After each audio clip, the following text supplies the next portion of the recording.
بچے کوئی اتنی بڑی غلطی نہیں کر رہے ہوتے لیکن ان کے ماں باپ بڑے سینسٹیو ہوئے ہوتے ہیں، وہ سمجھتے ہیں کہ یہ بہت بڑی کوئی خرابی ہے.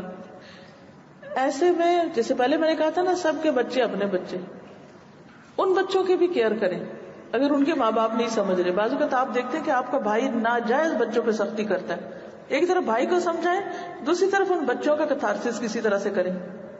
خاندان میں کئی ایک مثالیں ہوتی ہیں، آپ کو پتہ چل رہا ہوتا ہے کہ بے جہاں سختی ہو رہی ہے ان بچوں پر، یا ان کے حقوق کا خیال نہیں رکھا جا رہا، تھوڑا خود آگے بڑھ کر ان کو اپنے گلے لگا لیں، ان کے ماں باپ کی کمی پوری کر دیں.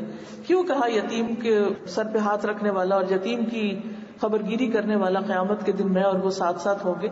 اتنا بڑا اجر نبی صلی اللہ علیہ وسلم نے دیا اور اتنا بڑا ریوارڈ بتایا کہ آپ کی رفاقت نصیب ہوگی.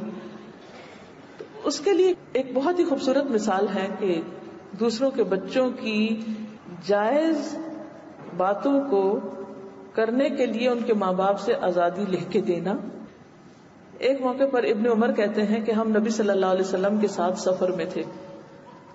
میں حضرت عمر کے تندخو اونٹ پہ سوار تھے. اونٹ بڑا ہی کچھ سخت قسم کا تھا، وہ مجھ پہ غالب آ جاتا، کنٹرول نہیں ہو رہا تھا اور جماعت سے آگے بڑھ جاتے. ہم سب کٹھے جا رہے تھے ساتھ.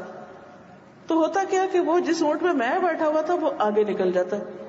حضرت عمر کو بہت برا لگتا، وہ اس کو روکتے اور پیچھے لوٹاتے، وہ پھر آگے بڑھ جاتا. حضرت عمر پھر ڈانٹتے، پیچھے کرتے.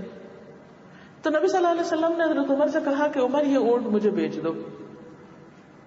حضرت عمر نے عرض کیا یا رسول اللہ صلی اللہ علیہ وسلم یہ آپ کا لے لیجئے. آپ نے فرمایا اسے میرے ہاتھ بیچ دو. چنانچہ انہوں نے نبی صلی اللہ علیہ وسلم کے ہاتھ بیچ دیا. تو نبی صلی اللہ علیہ وسلم نے خرید کے ابن عمر کو دیا، ان کے بیٹے پر کہا اب جاؤ بیٹھو جو چیز چاہے کرو. یعنی بعض اوقات ماں باپ سمجھ نہیں رہے ہوتے کہ ہم بچوں کو جس چیز سے روک رہے ہیں کوئی اتنی بڑی بات نہیں، کیوں روکے چلے جا رہے ہیں. تو نبی صلی اللہ علیہ وسلم عبداللہ بن عمر کی خواہش کو بھی دیکھ رہے تھے اور ان کی پریشانی کو بھی دیکھ رہے تھے کہ اونٹ قابو ہی نہیں آ رہا یا کچھ ایسا مسئلہ ہو رہا ہے، اور عمر بھی بار بار بیٹے کو ڈانٹے ہی چلے جا رہے ہیں. تو آپ نے اس بچے کے لیے آسانی کر دی، اچھا جاؤ تو ضرور اس بات کا خیال رکھیے کہ آپ مثلاً اکٹھے سفر کر رہے ہیں، کوئی پکنک بنا رہے ہیں، کسی شادی پر اکٹھے ہیں، تو ضرور دیکھیے کہ بچے کیا کر رہے ہیں، کس کنڈیشن میں ہیں، کہاں کس کو کیا مشکل ہو رہی ہے.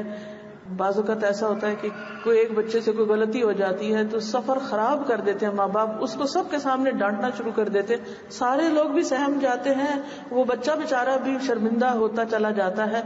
تو ایسے میں کوئی نہ کوئی وے آؤٹ نکالنا چاہیے کہ ماں باپ کا غصہ بھی ٹھنڈا کیا جائے اور بچے کو بھی تھوڑی سی آزادی مل جائے. تو مجھے یہ مثال جو ہے وہ بہت ہی خوبصورت لگتی ہے کہ نبی صلی اللہ علیہ وسلم نے اونٹ خرید کے بچے کو دے دیا. اسی طرح حضرت جابر کا اونٹ ایک دفعہ خرید کے ان کو پیسے بھی لوٹا دیے اور اونٹ بھی دے دیا. تو یہ بڑے دل کی باتیں ہوتی ہیں اور یہ اسی وقت ہو سکتا ہے جب انسانوں کے دل میں انسانوں کی خیر خواہی اور بھلائی ہو. نبی صلی اللہ علیہ وسلم کی بچوں کے اوپر یہی توجہ تھی اور یہی اعتماد تھا کہ ان میں سے ایک ایک عبداللہ بن عباس ہوں یا عبداللہ بن عمر ہوں، آپ صلی اللہ علیہ وسلم کے اتنے زیادہ سنتوں کی پیروی کرنے والے اور اتنے زیادہ آپ کے چاہنے والے اور آپ کے بعد اس دین کے مشن کو آگے بڑھانے والے تھے، کیونکہ انہوں نے سچی خیر خواہی آپ کے اندر دیکھی تھی. تو بچوں کو یہ اعتماد دینا ضروری ہے کہ ماں باپ ان کے خیر خواہ ہیں یا بڑے ان کے خیر خواہ ہیں یا کوئی ریلیجس اسکالرز ہیں تو وہ ان کے خیر خواہ ہیں. اگر آپ مثلاً سر ڈھانک بیٹھے ہیں یا کوئی دین کا تھوڑا بہت پڑھنے لکھنے لگے ہیں تو لوگ آپ سے بڑی ایکسپیکٹیشن رکھ جاتے ہیں کہ آپ اب ہمارے بچوں کو بھی دیندار بنا دیں.